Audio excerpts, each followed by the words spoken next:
बोलिए श्री प्राणनाथ प्यारे की जय। श्री सतगुरु महाराज की जय।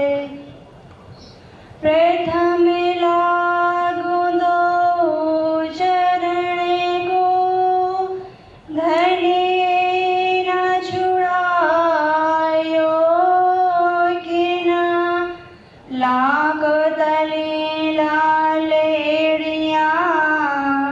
मेरे जीव के ही जीवन, इन पाँव तले पड़ी रहूं।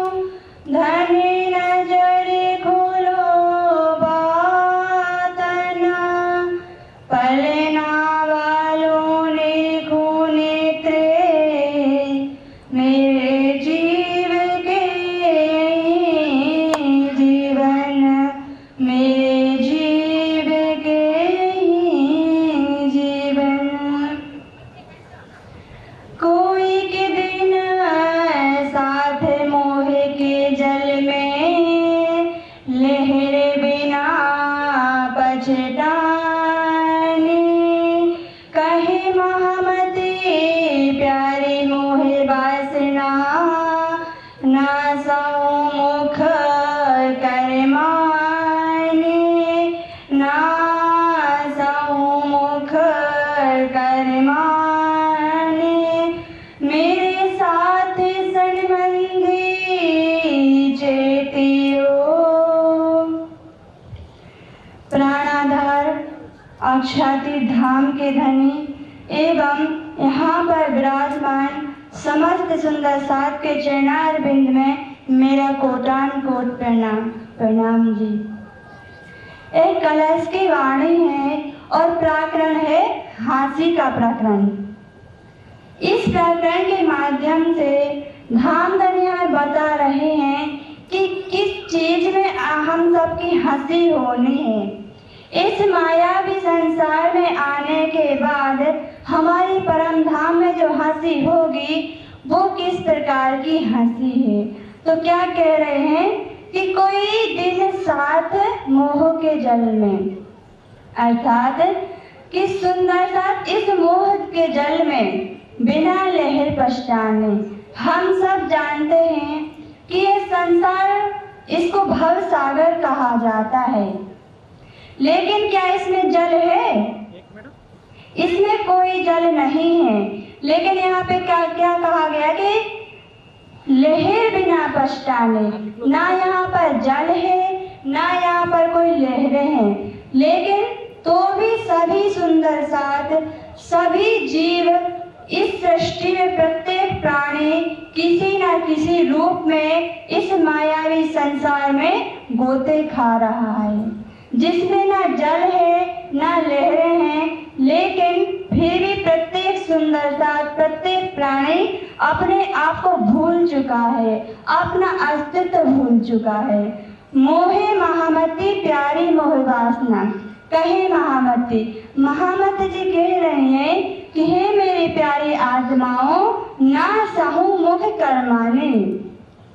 मैं आप सबके जो चेहरे हैं वो मुरझाए हुए नहीं देख सकता। ये कहाँ की बात कही गई है? इस संसार में हम सब जान चुके हैं कि किस प्रकार से हंसी हो रही है। आज हम सब सुंदरता यहाँ बैठे हैं, किस लिए? धामधनी की चर्चा सुनने के लिए, धामधनी का प्रेममयी बातों को सुनने के लिए। लेकिन कब तक? जब तक हम इस सभा मंडप में हैं, तब तक हमें लगता है कि हाँ, हमारे धामधनी की वाणी कही जा रही है, हमारे प्राणेश्वर के शब्द हमें पुकार रहे हैं। लेकिन इसके बाद जैसे ही हम अपने अपने घरों में जाते हैं, फिर क्या होता है?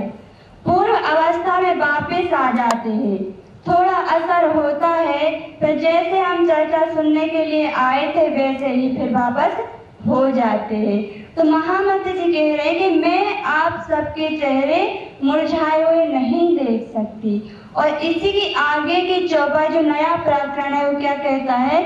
मेरे साथ सन चेतियो।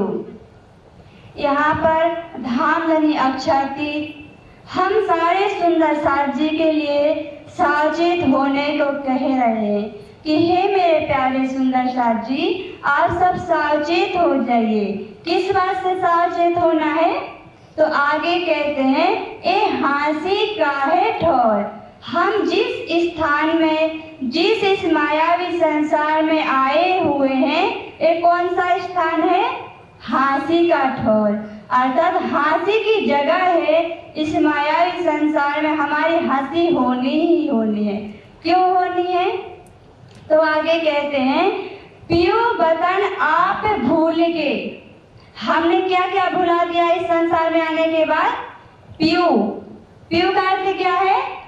हमारे प्राणेश्वर, हमारे धाम के दुल्हा, हमारे आराध्य, जिनके बिना हम परम धाम में एक पल नहीं रहते थे, जिनके बिना हम कोई लीला नहीं करते थे, आज उनके बिना इस संसार में आए हमें कितना समय हो चुका है, लेकिन हम हंसी हंसी जी रहे हैं, हंसी हंसी खेल रहे हैं, और मन हुआ तो याद कर लिया, मन हुआ तो ध्यान कर लिया, वरना तो जैसा चल रहा है वैसा चल ही रहा है।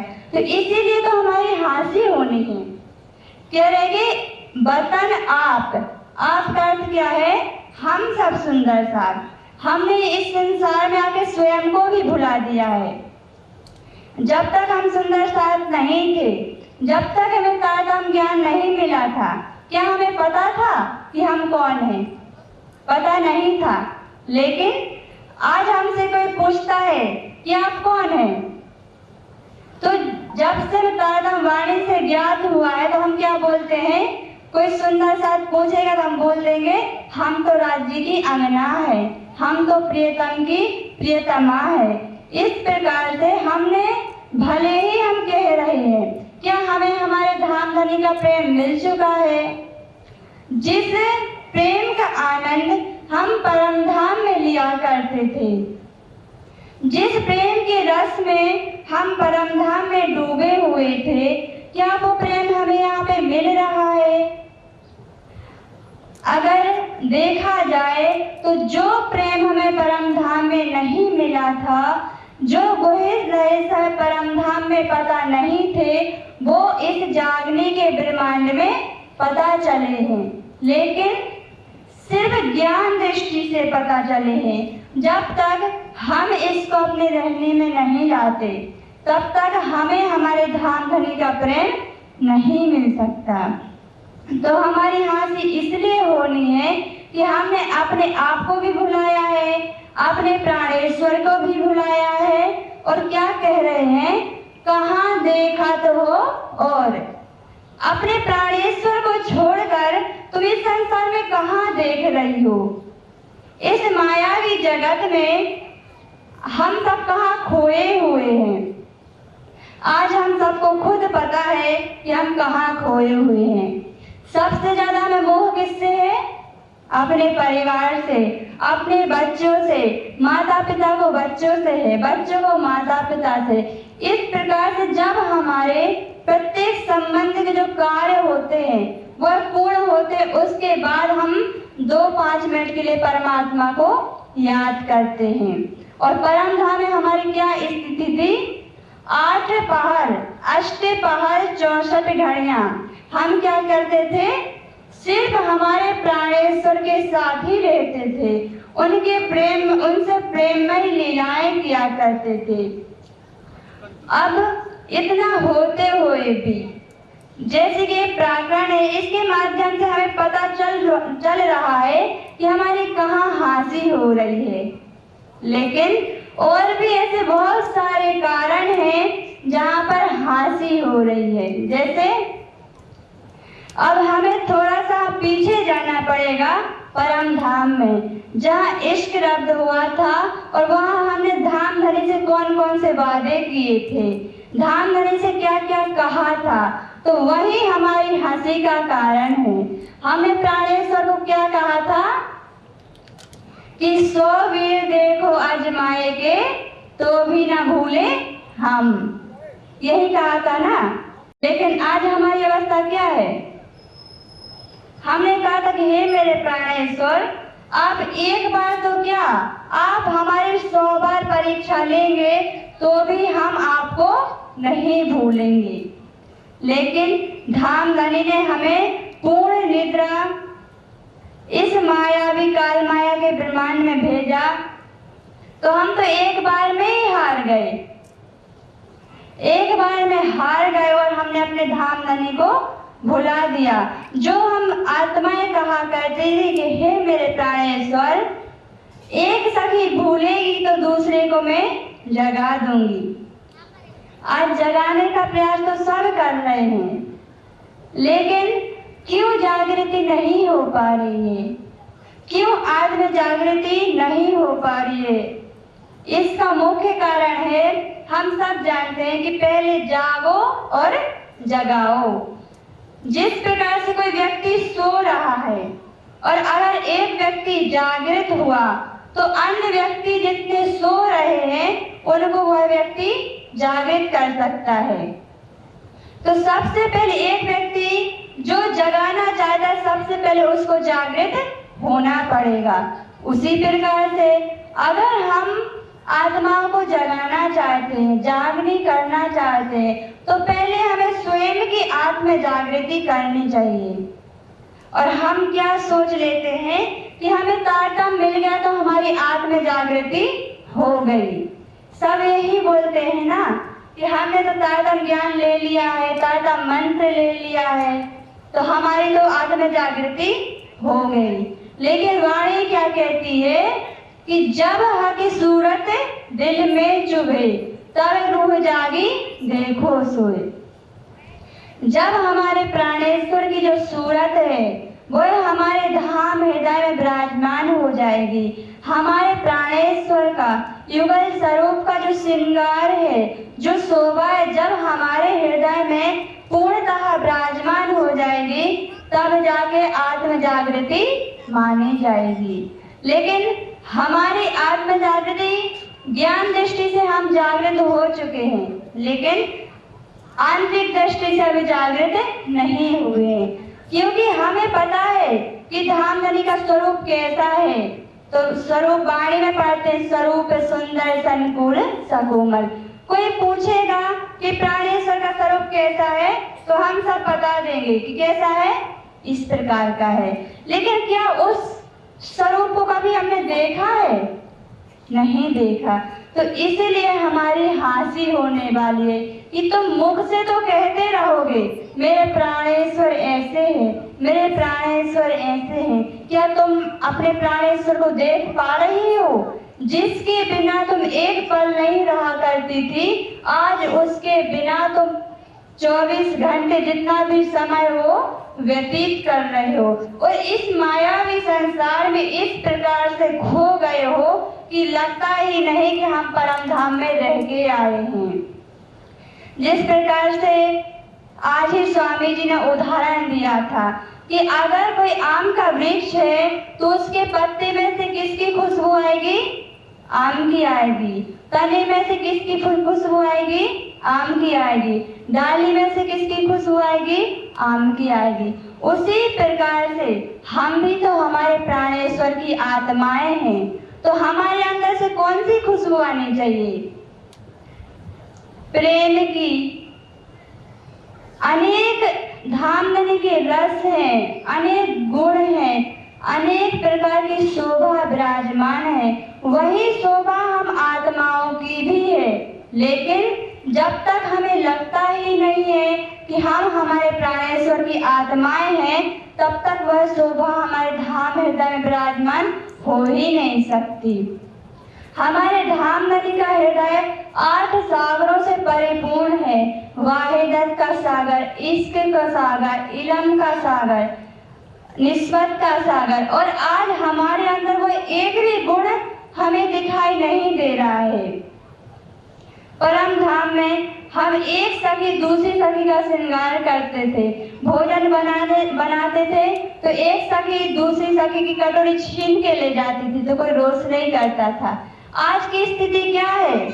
आज एक सखी इस संसार में एक सुंदर सा दूसरे सुंदर से किस प्रकार का भाव रखता है, ये हम सब जानते हैं। आपस में विरोध करता है, जबकि वाणी क्या कहती है, धामधनी क्या कहते हैं कि अगर सुंदर सा आपस में विरोध करते तो क्या होता है, मुझे दुख होता है। ज्यों ज्यों विरोध बढ़त है साथ में, त्यों त्यों मोहि को होते दुख।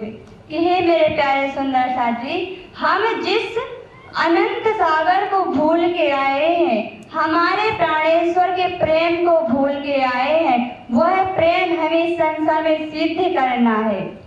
हमारे पास मात्र एक ही अवसर है, जो आज हमारे पास समय है, वह सिर्फ एक ही अवसर है कि हम इस संसार में या तो अपनी हार लेके जाते हैं या अपनी जीत लेके जाते हैं। धामधनी क्या कहते हैं कि ज्यों ज्यों गरीबी लीजिए साथ में, त्यों त्यों धनी का पाइए मान। अगर हमें हमारे प्राणेश्वर को रिझाना है तो हमें क्या लेना पड़ेगा, विनम्रता भाव को लेना पड़ेगा। हमें हमारे अक्षातीत को रिझाना है तो वह प्रत्येक कार्य करने पड़ेंगे जो हमारे प्राणेश्वर को प्रिय लगते हैं। लेकिन हम ऐसा कोई कार्य नहीं करते जो हमारे प्राणेश्वर को प्रिय लगता है। मुख से तो हम कहते हैं कि हाँ धामधनी को अच्छा लगता तो हम ऐसा करेंगे, लेकिन वास्तविकता में ऐसा नहीं होता।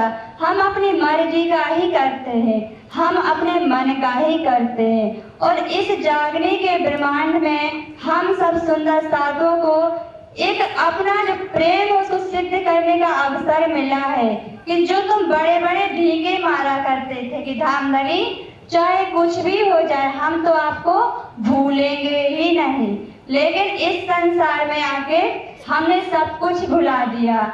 हमने एक सखी का दूसरी सखी से किस प्रकार का प्रेम था वो भुला दिया, हमने अपने स्वरूप को भुला दिया, हमने अपने धामधनी को भुला दिया, हमने अपने घर को भुला दिया। तो अगर हमें इस संसार में अपने प्राणेश्वर को प्राप्त करना है और अपने धामधनी को उनके प्रति हमारा जो प्रेम था उसको सिद्ध करना है, तो हमें हमारे प्रियतम के कथ अनुसार इस वाणी के माध्यम से जो कहा गया है उसके वचनों का अनुसरण करना ही पड़ेगा। क्योंकि वाणी क्या कहती है कि महामती कहे ईमान इश्क की, शुक्र गरीबी सबर, इन बिन रूहे दोस्ती धनी की, प्यार कर सको सो कर। अगर हमें हमारे धामधनी को रिझाना है तो हमें कौन कौन से हथियार लेने पड़ेंगे, ईमान, इश्क, शुक्र, गरीबी, विनम्रता, सब्र, प्रत्येक चीज को धारण करना पड़ेगा। हमें हमारे प्रियतम की ध्यान करना पड़ेगा, उनके ध्यान में डूबना पड़ेगा, तभी तो हमारे धामधनी के दिल में जो अनंत सागर हैं उनका रस हमें प्राप्त होगा।